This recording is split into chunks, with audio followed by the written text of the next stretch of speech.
Welcome to the Joseph Goldstein Insight Hour.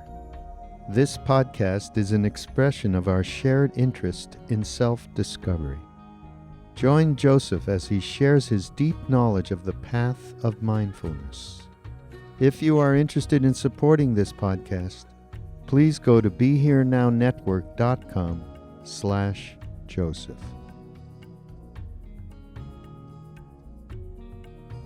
The question I'd like to consider tonight is how we can be happy in our lives. How we can manifest our intentions of goodwill and loving kindness in our relationships, in our work situations, in our interactions with the world. The question really is how we connect our meditation practice with our lives. Now, in one verse of the Dhammapada, which is a collection of verses of the Buddha's teachings, the Buddha summed up all 45 years of his teaching. Summed it up in this one verse. Said, refrain from unwholesome actions, do good, purify the mind.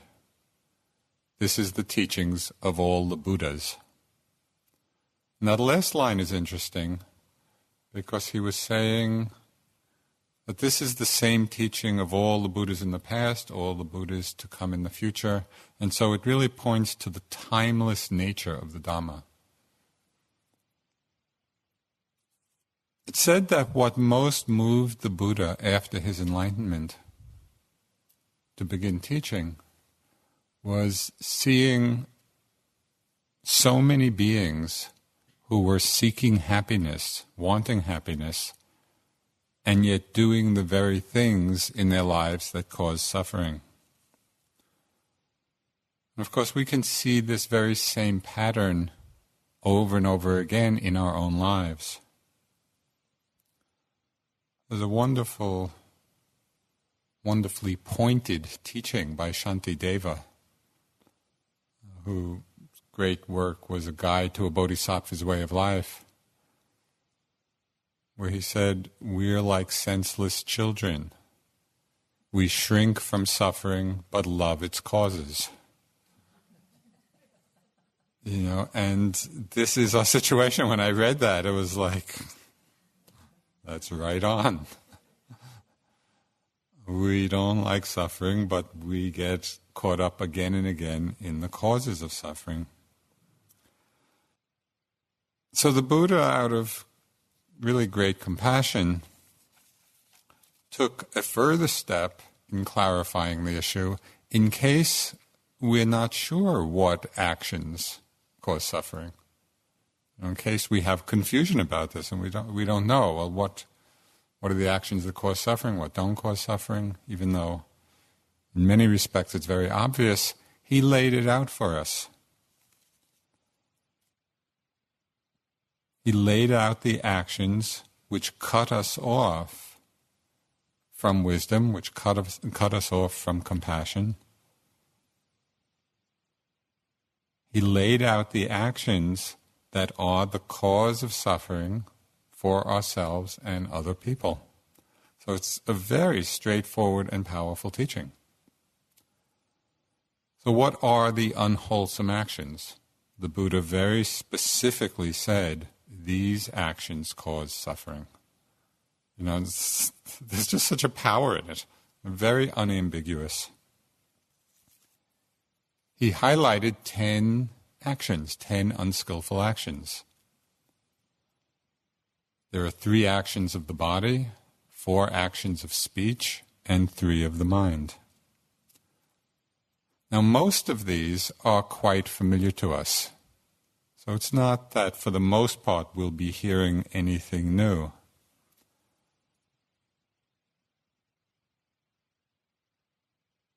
But given our propensity to shrink from suffering but loving its causes, we need to hear it again and again. It's like planting and watering and nurturing the seeds of this understanding so that this wisdom is activated in times, in moments of intention. When we're about to act, can this wisdom, can this understanding come forth?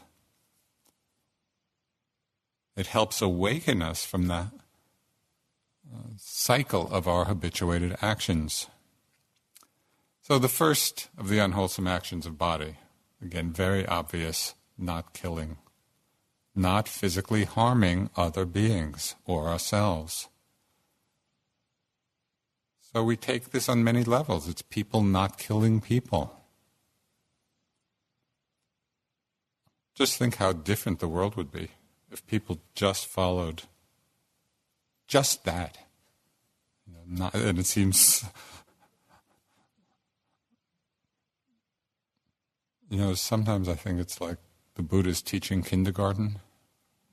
Don't kill. Somehow we need to, it's so obvious, and yet we look around the world, people are not understanding this. Not killing animals for sport or pleasure.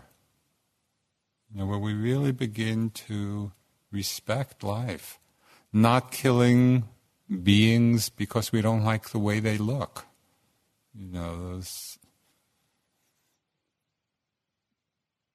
little insects and the creepy crawlies. And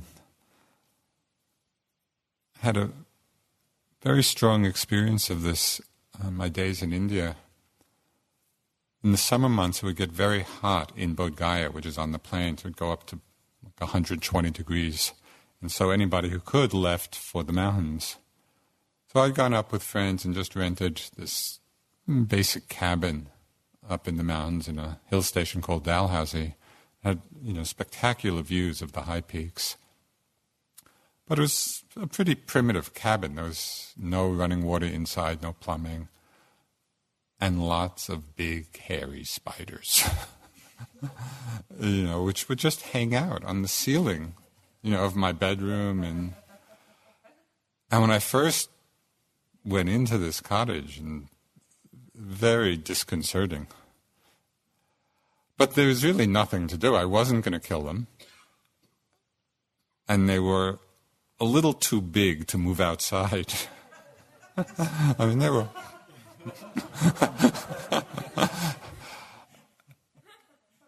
And so we just learned to coexist. The spiders had their place on the ceiling, and I had my place, down below. And it was amazing. After not a long time, it was totally fine. It was just coexisting and respecting each other's life. And yet that's so different than our culture here. In our culture, something a little unpleasant we don't like in the house, take out the can of Raid, kill it. And nobody thinks anything of it. So when we take a look at this first unwholesome action, we really begin to bring it down to more refined levels. Can we actually connect? Not just conceptually, but experientially, with the commonality of life, the commonality of the life process. And it engenders a very different feeling in us than when we unthinkingly just, don't like it, kill it. Sometimes we're faced with difficult situations where the solution is not simple. What does one do in trying to eradicate malaria and spraying for the malaria mosquitoes? Or other diseases, that are insect-borne. Or carpenter ants are eating up your house. What do? Do we just say, be happy, be happy? So sometimes we're really faced with choices that are not easy. They're real ethical dilemmas, and we really just try to weigh, in some wise way, the best course of action. What I feel is important is even in those cases where, for whatever reason, it feels it's necessary to take the life of some being, if that's the conclusion that we come to after some consideration, some wise reflection, can we do it from a place of compassion rather than a place of aversion, or rather than a place of ill will or hatred, understanding what we're doing, and really having compassion for the suffering. So all of these things really require a great deal of sensitivity, a great deal of consciousness being brought to them. That's the first of the unwholesome actions, killing. The Buddha said, refrain from it. It causes suffering to ourselves, suffering to others. The second of the unwholesome actions is stealing. The Buddha said, don't steal. Don't take what is not given. Don't take what is not offered. But we can really expand this and see how this plays out in so many arenas of life. And not being dishonest in work situations. Last year I saw a documentary about the whole Enron scandal. And the documentary was called Enron, the smartest guys in the room. And it was unbelievable, that these very smart guys were so driven by greed that they destroyed the lives of thousands and thousands of people. And it was just amazing to see, the headspace that they were in leading to the actions that they did. Well, we may, not be quite on the level of Enron, but it's just in our own lives, in our own work situations. Are there areas in our lives that are a little problematic in terms of just being straightforward and honest? We really want to look at this. Are we taking more than we need? And this can be extended just to exploiting resources. And we see that both culturally and we can see it individually. It can come down even to smaller actions, very personal actions, when we expand this notion of what stealing means. It doesn't have to be blatant stealing. It can just be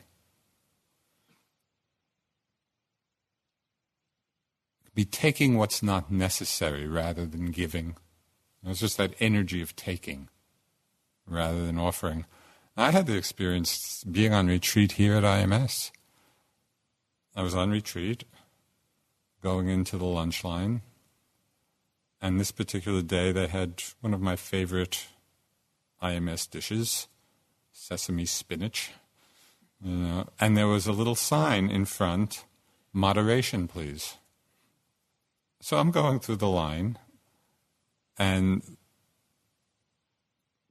seeing, desire, and the thought that was in my mind, the first immediate thought was, how much can I take and it still be moderate? So I kind of pushed the limit a bit, and then about 30 seconds or a minute later, I was overcome with guilt. Did I take too much? The people behind me won't have enough. The whole lunch period, I was just, eating lunch, always looking back to see. And it was just a small thing, but when we're watching our minds, we see that our sensitivity to wholesome and unwholesome actions can get very refined. And that's the beauty of awareness, the beauty of our practice.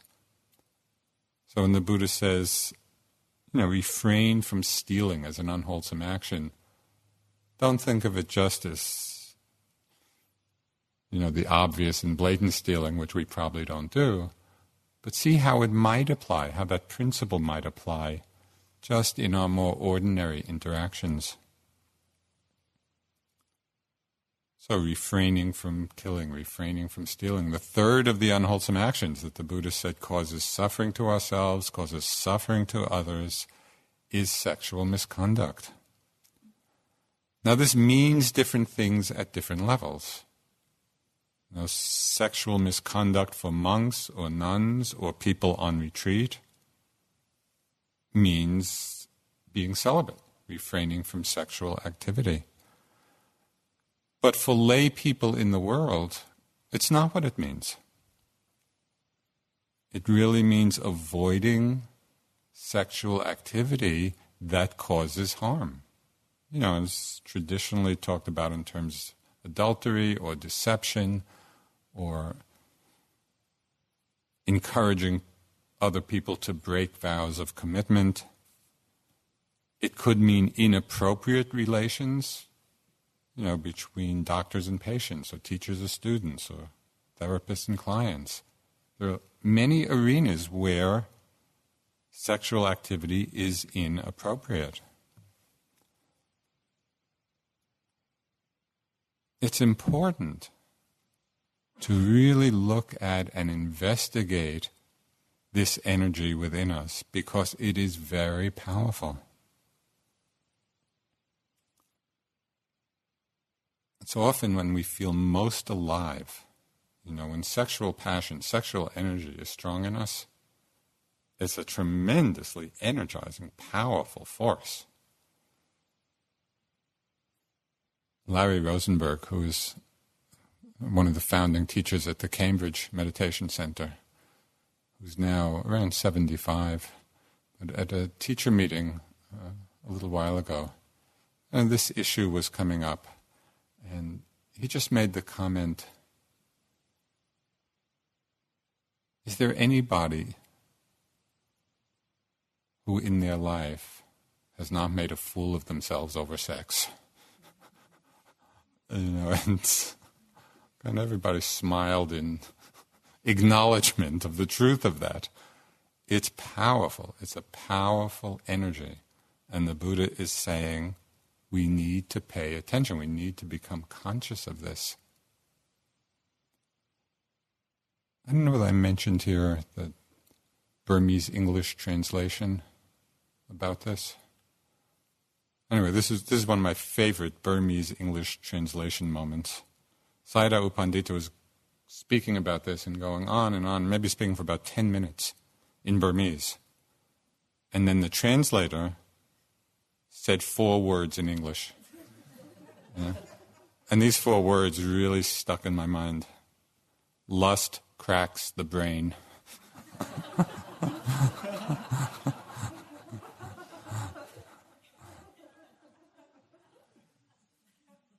It does. It does. When it's strong, it's so easy for it to be overpowering, and we do all kinds of things. So the Buddha is saying, recognizing this is a powerful energy, learn about it. Really investigate the nature of desire, and see what's skillful, see what's unskillful. And being on retreat in a surprising way is an opportunity to learn a lot about desire, both sexual desire and other kinds of desires, precisely because we're not acting on them. And in that space, it gives us a chance, it gives us a space of clarity to really investigate, to see, okay, what is the nature of it? How is it working in my mind, in my body? On retreat, as desires arise, and they will arise, for different people at different times, and sometimes it arises quite strongly. When it arises, it's a chance to see it's impermanent, changing nature. The desire arises, it's there, it can be there for quite a while, and then it goes. And we learn that we don't have to suppress it, and we don't need to express it. So we learn how to create the space to feel it and still have an understanding, still have the wisdom to see when it's appropriate to act on it, when is it not, we come to a real understanding. So when sexual desire arises in the mind, and by extension any other kind of desire, how is our mind relating to it? That's the question. Do we indulge the fantasies because they're pleasant? Very easy to spend a nice hour kind of just indulging, in pleasant fantasy. Or for some people it arises and there's a fear. I don't want to deal with this. We feel ourselves pulling back, with a certain fear of feeling it.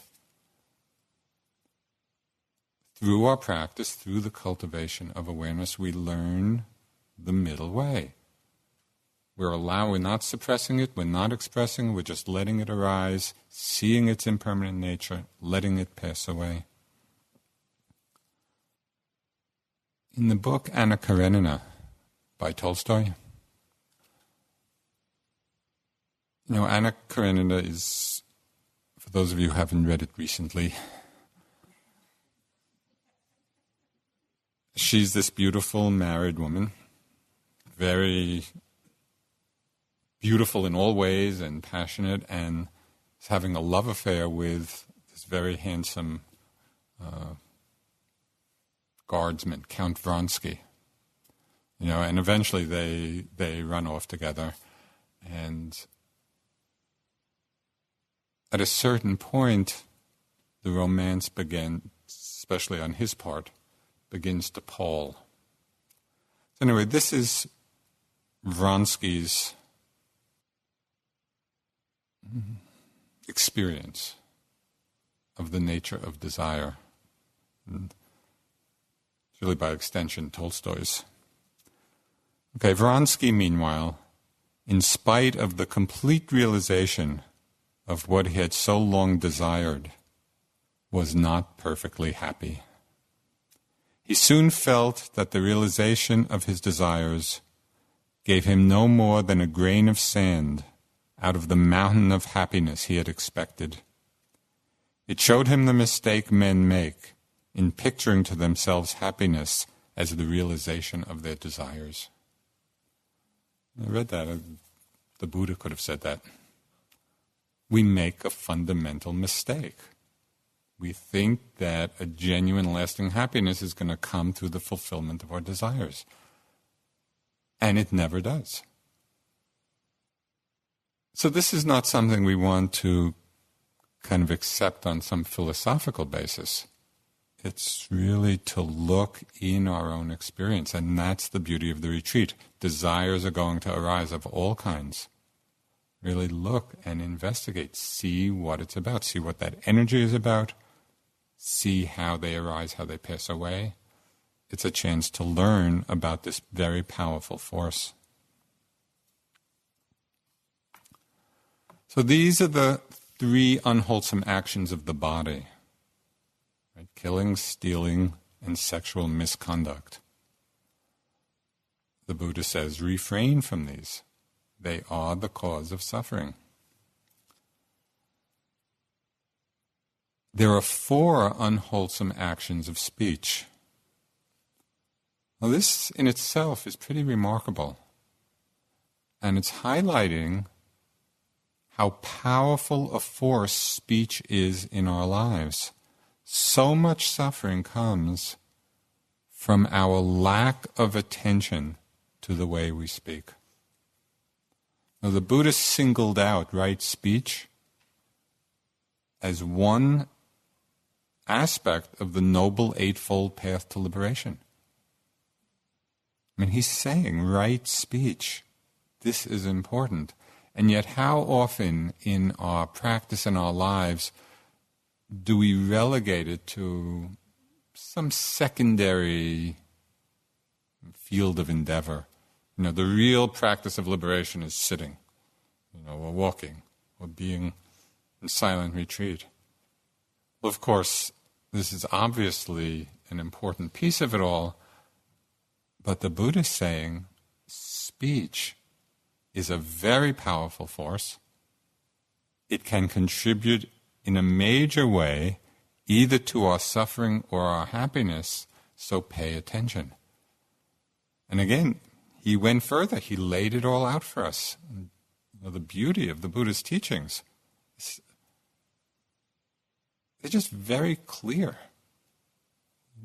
He just says so straightforwardly what we need to pay attention to.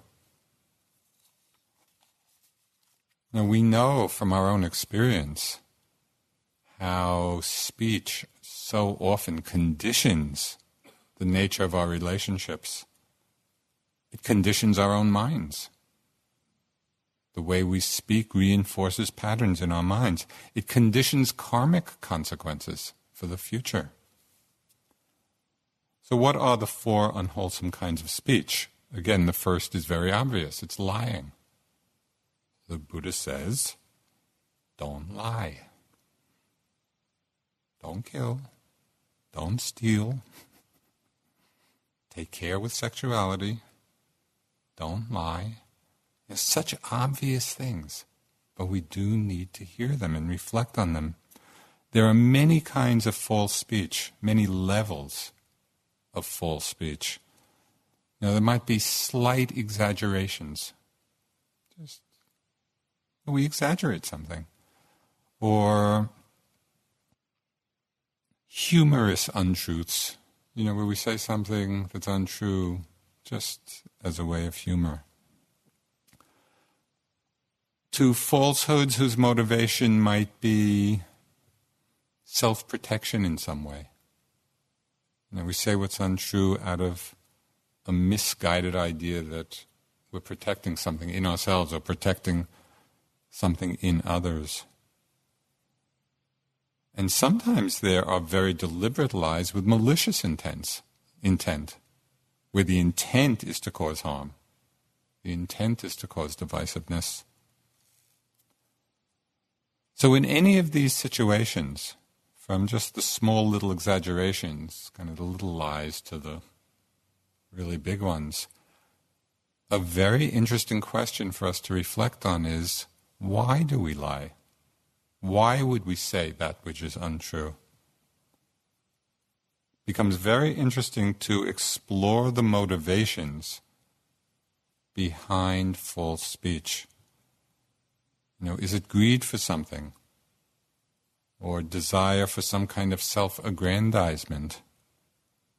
Or fear of rejection or jealousy? There could be so many different motivations where we shade the truth in one way or another. It's said that in the life of the Bodhisattva, from the time that the previous Buddha, Dipankara, had prophesied that our Buddha would one day become fully awakened, in all those many lifetimes he was called the Bodhisattva, so countless lifetimes perfecting the qualities. It's said that he committed many kinds of misdeeds. It's not that he was perfectly pure right from the beginning. He struggled with a lot of the same forces that we do. But it's said even though he committed many misdeeds and suffered the karmic consequences of them, the one thing he didn't do from the time of that prediction was he never said that which was untrue. It's like planting the flag of truthful speech. And I just find that very inspiring. And it's also a little surprising to me how something that seems so obviously good, and in one way so obviously simple, should also be so difficult. I don't think of myself really as being one of the grand liars of these times. But when I watch my speech, it's just striking to me. Kind of the little ways untruths can come out. So it's very challenging and powerful just to make truth our standard. One of my favorite stories of this This story has become part of IMS lore. And it's just about the tendency we have to cover for ourselves.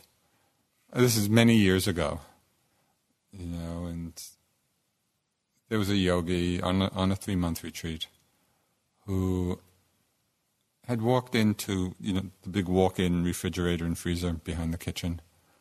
And it was in the evening, and his hand was kind of in the box of almonds or whatever it was that was in there. And a staff person happened to walk in. And the staff person was very nice, saw the yogi and said, "Can I help you?" And I can just picture the scene. I can totally picture it.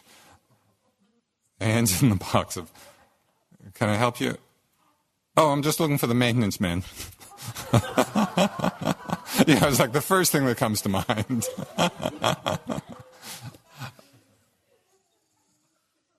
I mean, I think we can all relate to that. Like that impulse to self-protection.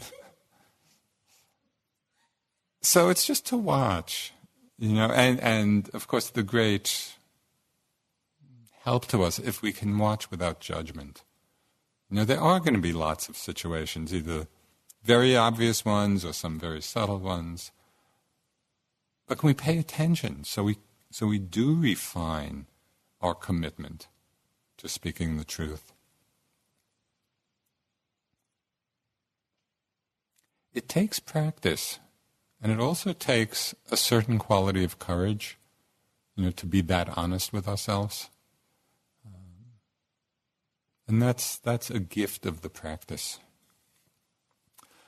So falsehood or lying is the first of the unwholesome aspects of speech. The second unwholesome kind of speech the Buddha pointed to is harsh speech or angry, aggressive speech. It's impactful. Now, words have a great power to harm, and we see this happen in so many situations in our lives when words that are used actually cause harm to others. We need to really be conscious of the energy of our speech and the motivation behind it. How do we feel when we have angry, aggressive words coming towards us? What does it feel like to be on the receiving end of that? Very often, in some way, we feel hurt, or then we get defensive, to put up some kind of protective barrier. It's not a very conducive field for open communication. It doesn't serve the purpose of actually connecting with another being. Now, the point here is that it's not to stuff or suppress our feelings. If we're feeling angry or upset or whatever it is that's going on in us and something needs to be communicated, it's not that we just, suppress it all and pretend, "Oh, I'm not angry," and then it come out in very passive-aggressive ways. It's to acknowledge the feeling in ourselves, but have enough space, enough awareness, enough mindfulness, so that we can then communicate that in an effective way rather than simply venting it. We need to be able to modulate the quality of our speech. One very helpful guideline that I've found to be very powerful in my life, in the practice of this, is to keep in mind whether what I say is creating harmony or creating divisiveness. And letting that be the measure. And this plays out a lot in the third kind of unwholesome speech. So there's falsehood or lying, there's harsh language. The third kind of unwholesome speech the Buddha talked about is gossip or backbiting. Now, these are words that cause disharmony between people. Now, an interesting question, because gossip is so common. This is not a rare thing. This is a major part of how we speak. We often speak about other people. And it's not always malicious, but sometimes it may not be the most wholesome. The question that I find very interesting, is I see the impulse in my mind to speak about others,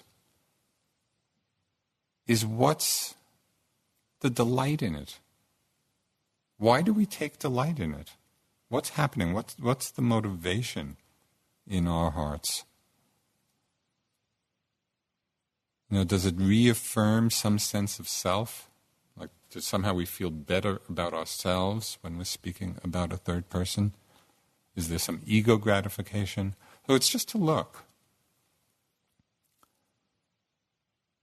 I had one very striking situation. Somebody had come up to do an interview with me. They was writing a book about different spiritual teachers and scenes in America. He was a very skillful interviewer. Came up, we were sitting in my house, and we had his tape recorder going. And we were just talking about different things. And then he started asking me what I thought about many of my colleagues. And I could just feel that impulse to give my 2 cents about everyone, no one here. And it was so interesting. And fortunately, I was mindful enough to see the impulse, to see it would have been so much fun. Just, that person, and that person. But I saw it, fortunately. And I could just see it in my mind. And I said, no, this is not skillful. I don't want to go here. And then when I saw the book come out, and everything that we had been talked about was right there in the book, I was so grateful for the restraint, because I would have been very, very embarrassed and ashamed, if that had actually come into print. So we want to take care, and we want to see what that impulse is about to speak about others. And again,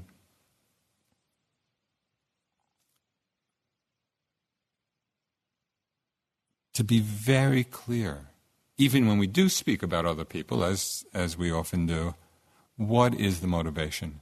Is it to cause division between others, to cause separation, or not? Is it in the service of friendship? Is it in the service of harmony?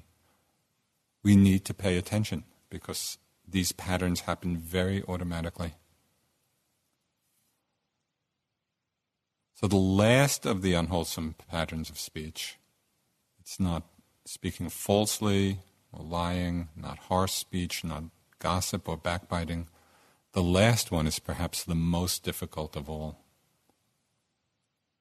And that is, the Buddha said, to refrain from useless talk.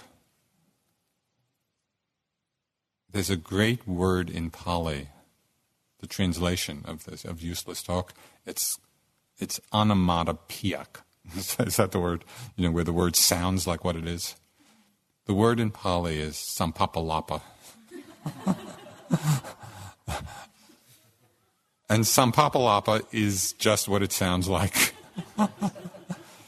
It's just useless talk. Our words become worthless. We just... And it's really fascinating to watch. Here, of course, there's not much opportunity for it. So, but when you're back in the world, just hanging out with friends and, talking. So often I'll see something come up in my mind to say that is completely useless. It doesn't serve anything at all. It's just useless. It's some papalapa. And when I can see it before it comes out the mouth, and I can kind of see it around, and then I don't need to say that. This is not necessary. It always feels so good. It feels, Kind of relax back into a place of greater ease. And then when I'm not mindful enough, out it comes.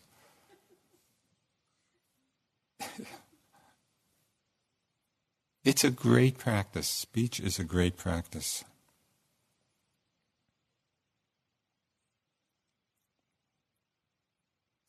A great question to ask with respect to speech: is it necessary? Is it necessary to say this or not? And as we practice in this way, our hearts and our minds actually become much more peaceful. We're just not giving voice to all this useless chatter. And as I'm sure you've noticed being on retreat, there's plenty of useless chatter that's going on in the mind. Our speech conditions that. And as we refrain from this kind of speech, our minds and our hearts get more peaceful. So it's a powerful practice.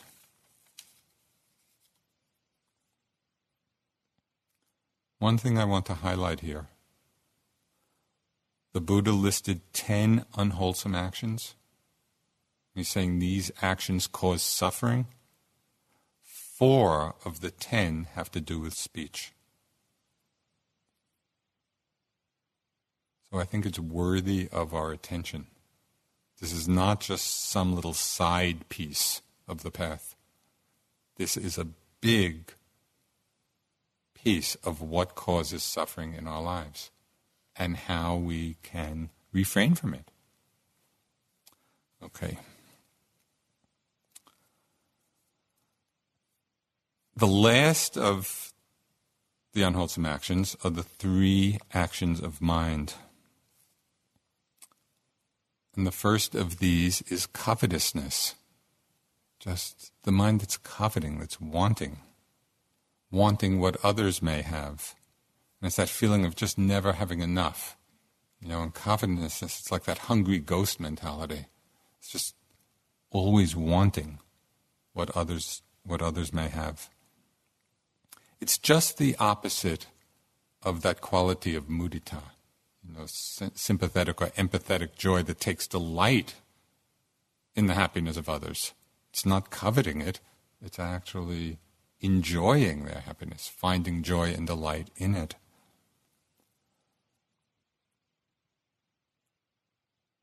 Covetousness always leaves us unfulfilled. And it can lead to so many other unwholesome states of jealousy, of envy, and then of actions based on that. So we want to really look in our minds, see when this is arising, and recognize it, being mindful of it, and then letting it go, choosing not to act on it.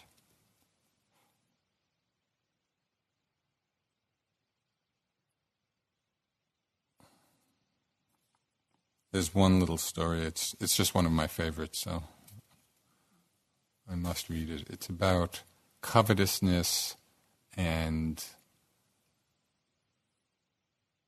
how that can lead to other unwholesome mind states. And it's something, a little story about the writer Anne Lamott. And she was describing how difficult it is to deal with the triumphs of other writers, particularly if one of them happens to be a friend. So this is her quote. "It can wreak just the tiniest bit of havoc with your self-esteem to find that you are hoping for small bad things to happen to this friend," she says, "for, say, her head to blow up."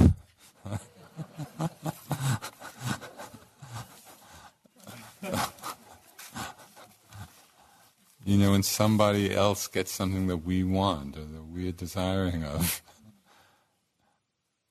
So it's not to judge ourselves, it's really to understand the Buddha is pointing these out because they're in common to all of us.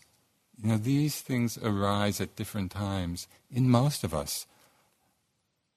So it's not about self-judgment, it's about the interest in seeing, the interest in really becoming aware and seeing that we can make choices.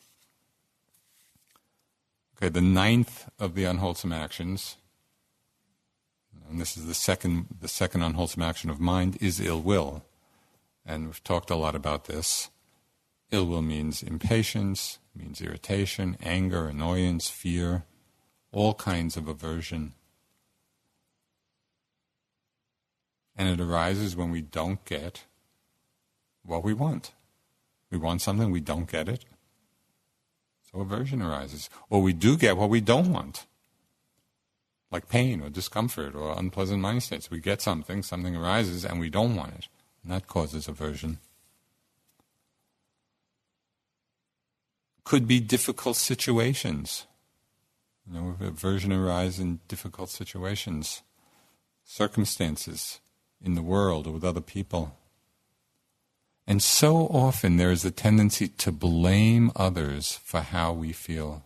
We feel aversion, and it's somebody else's fault. Years ago, I was in a relationship with a woman I'm still very good friends with. One of the highlights of our relationship was we were having a little disagreement, bordering on an argument. And at one point she turns to me and she says, "Stop making me feel aversion." And I must say I just started to laugh, which probably didn't help. But it was such a classic expression of something we all feel. Stop making me feel this way. Well, nobody makes us feel anyway. How we feel is completely up to us, even in very difficult circumstances. How we feel about it is up to us. And this is a tremendously liberating insight.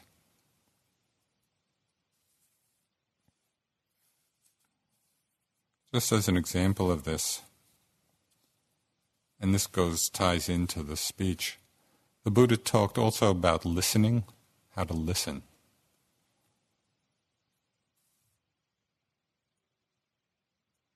This is what he said: "Bhikkhus, there are 5 courses of speech that others may use when they address you." Okay, people may speak to us in 5 different ways. Their speech may be timely or untimely, true or untrue, gentle or harsh, connected with good or connected with harm, spoken with a mind of loving kindness or with a mind of inner hate. Herein, bhikkhus, you should train yourself thus. Our minds will remain unaffected. We shall utter no unskillful words. We shall abide compassionate for their welfare, with a mind of loving kindness. That's a pretty high bar.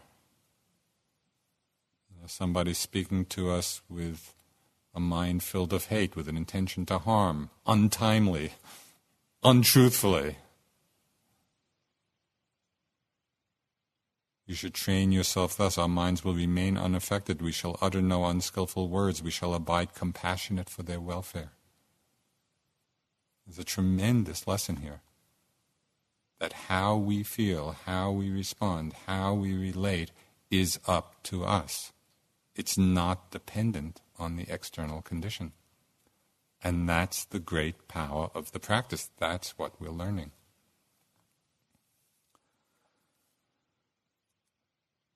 Okay, so there's covetousness, there's ill will. These are the unwholesome actions of mind.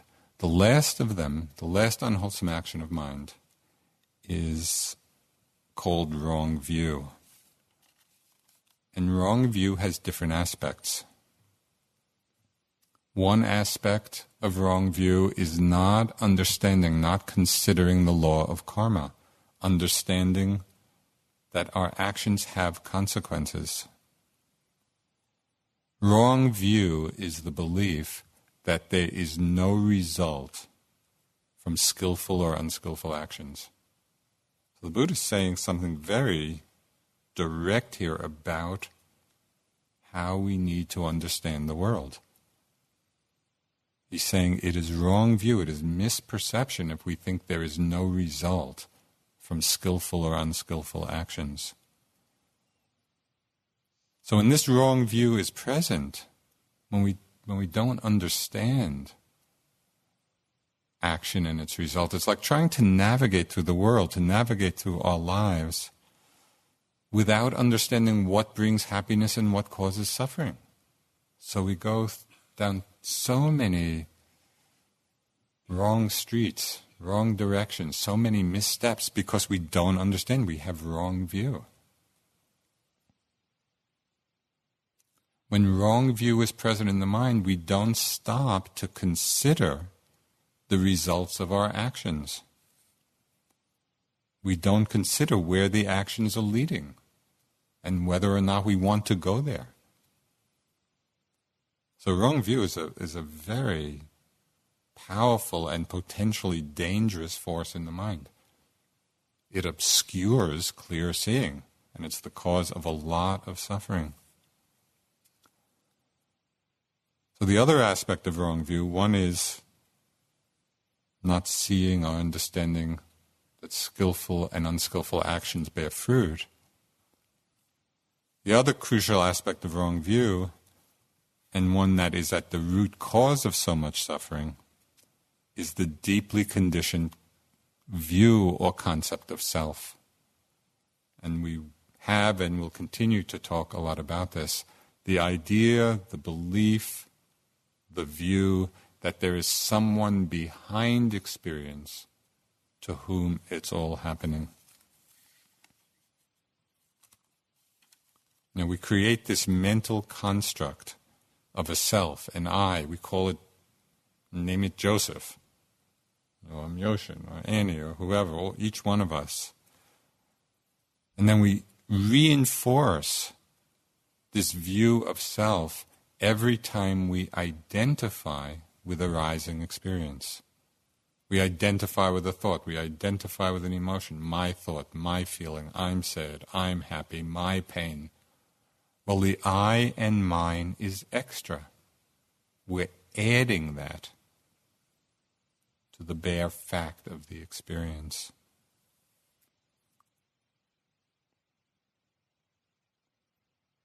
In our practice, we begin to get pretty clear glimpses, I think, and by now probably you've all had some taste of this.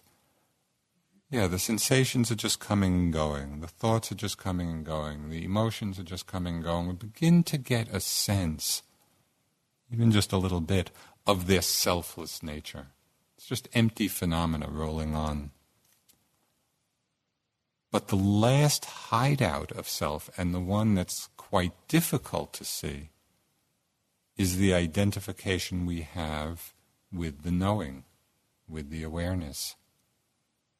We can see all the changing objects coming and going and get some sense of them being not self.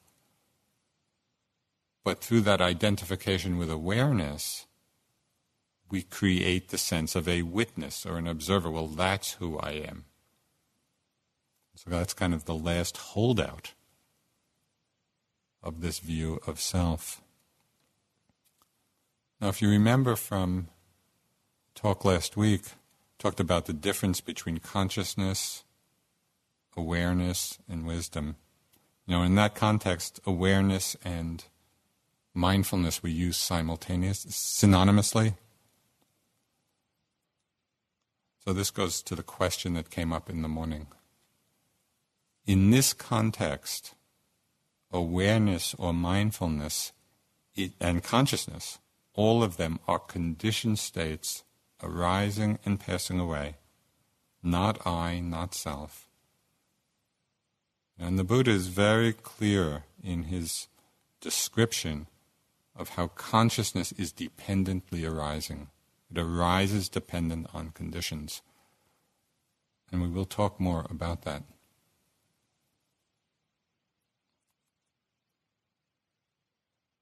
So in this context, awareness/mindfulness is a conditioned state of mind, just like everything else. Just like concentration or wisdom or generosity or love or concentration or fear or anger, they're all conditioned states. There are some schools of Buddhism, though, in some schools, even within Theravada, that speak of an unconditioned awareness, which is something apart from consciousness and the aggregates. Now, this question, is awareness conditioned or unconditioned, has been hotly debated for thousands of years. So I would suggest that you not spend too much time on this question. Rather than draw conclusions, and rather than spin out in your thoughts, is it conditioned? Is it unconditioned? What did the Buddha mean?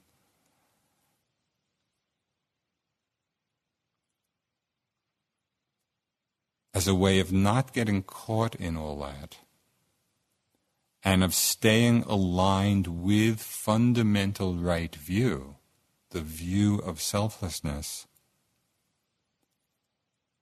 if we simply practice not clinging to anything, whatever arises, not to cling to the different objects, not to cling to knowing, not to cling to awareness, the mind of not clinging.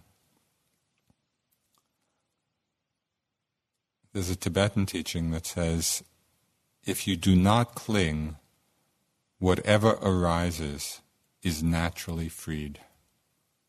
And that's just a beautiful image.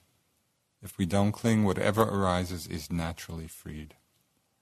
We can stay right in that experience of freedom in the moment. And we don't need to get caught up in the philosophic debates.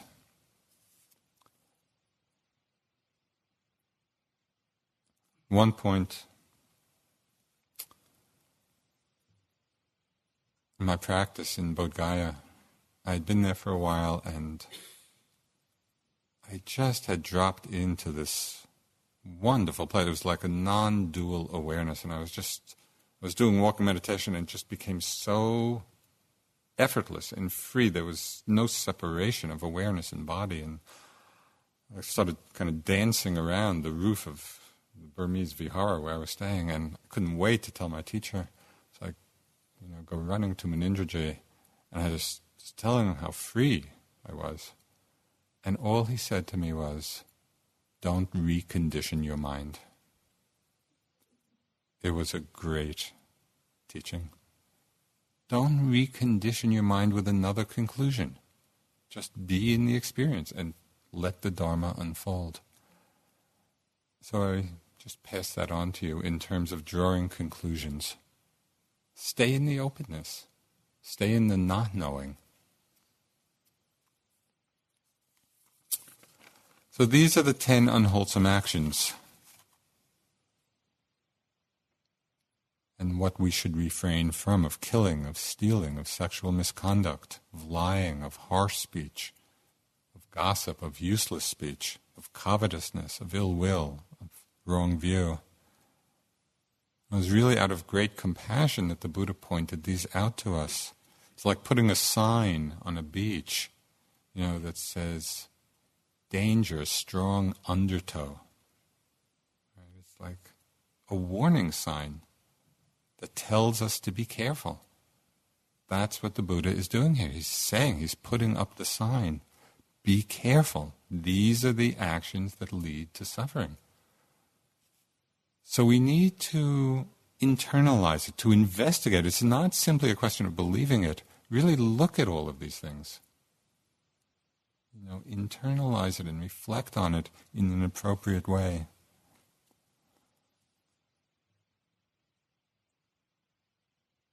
In this clear and very straightforward teaching, the Buddha helps us understand freedom with a very mature and long-ranging vision. Freedom is not about doing what we want when we want. That's really addiction. Freedom is in that place of wisdom where we can make choices, where we can choose wisely, understanding what is the cause of suffering and what is not. I'd just like to close with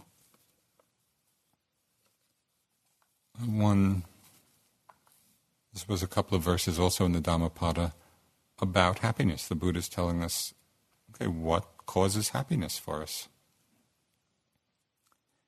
He said, happiness is having friends when need arises. Happiness is contentment with whatever there is. Happiness is merit at the end of one's life. Happiness is the abandoning of all suffering.